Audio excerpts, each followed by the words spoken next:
দল আছে, ধর্মের নামে রাজনীতি করে। নামটা জানেন তো দলটা? কয়েক দেখি দলটার নাম কি? জোরে কইতে হবে। হ্যাঁ, খুব সুন্দর সুন্দর কথা বলবে, মিঠা মিঠা কথা, ধর্মের কথা বলবে আর মিথ্যা কথা বলবে। এই করে রাজনীতি হবে না। জনগণের ভালোবাসা পেতে হলে সত্য কথা বলে জনগণকে ভালোবেসে নিতে হবে। তখন ভীষণ ভাবে ঢাক জোর বাজাচ্ছিল, ক্ষমতা এসে গেছে, ঠিক না? নির্বাচনের আগে খুব চিন্তা এসে গেছে, জামাত এসে গেছে, উঠে গেল না। মানুষ ভোট দিছে কাটে কথা কেন ভাই? হ্যালো, আসলে জামাত আসবে, জামাত ভবিষ্যতে আসবে মনে করেন? আমি পরিষ্কার করে বলছি, এই দেশের মানুষ জামাতকে ক্ষমতায় আনবে, খুব পরিষ্কার কথা। কেন?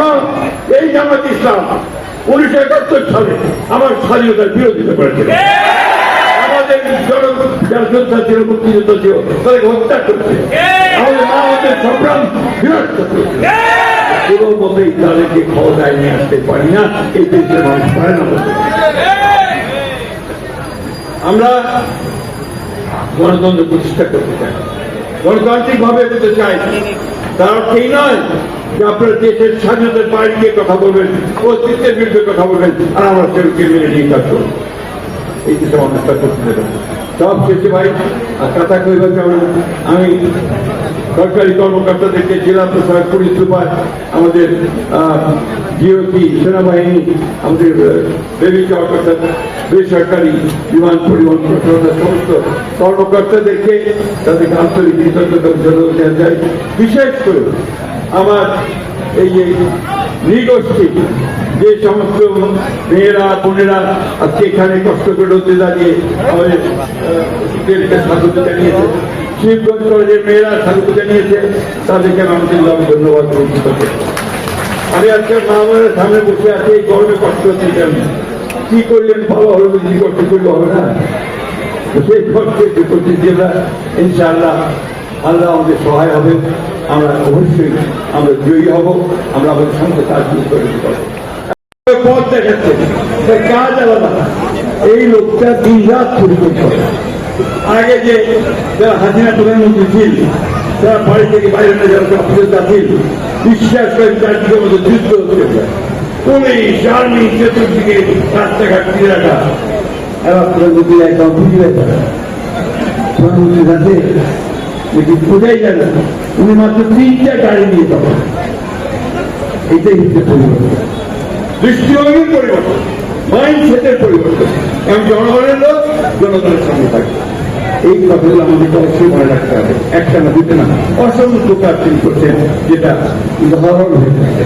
আজকে যে তারেক রহমানের নেতৃত্বে আমরা কাজ করছি, আমরা ইনশাআল্লাহ আগামী দিনগুলোতে আমরা জনগণের উন্নয়নের জন্য, এলাকার উন্নয়নের জন্য আরো কাজ করতে সক্ষম হবো।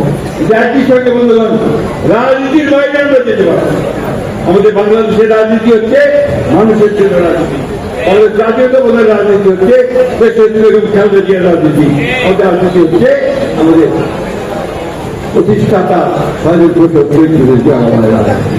আমরা একটা জাতীয়তাবাদী আদর্শে বিশ্বাস করি, আমরা একটা লিবারেল ডেমোক্রেটিক পার্টি, একটা উদারপন্থী গণতান্ত্রিক দল। এই জায়গা থেকে আমরা করতে চাই না। এখানে হিন্দু, মুসলমান, বৌদ্ধ, খ্রিস্টান সকলকে একসাথে গিয়ে আমরা সামনের দিকে এগিয়ে যেতে চাই। এখানে সাম্প্রদায়িকতা, এখানে বিভাজন, কর্মবিভাজনের মধ্যে আমরা করতে চাই না। আমরা এইভাবে দেশটাকে গড়ে তুলতে চাই একটা রেইনবো স্টেটের মতো। এখানে সবাই থাকবে, সব রঙগুলো আসবে, সব ফুল ফুটবে, বিকশিত হবে একটা সুন্দর সফলতা। আসুন আমরা সেই দিকে সামনে দিকে যাই। আল্লাহ তাআলার কাছে শুকরিয়া আদায় করছি, অশেষ রহমতে আজকে আমার অতিথিকে আমি জানাতে পেরেছি, এবং আমরা একটা মজার পৃথিবী আমাদের এই প্রস্তাব চালু হবে। আপনাদের সকলকে ধন্যবাদ এবং প্রশংসা জানাচ্ছি। এই কষ্টের প্রতিরোধের আপনার এখানে বসে আছেন, সবাই ভালো থাকবেন, সুস্থ থাকবেন এবং আমাদেরকে সহযোগিতা করবেন, আমাদেরকে সাহায্য করবেন।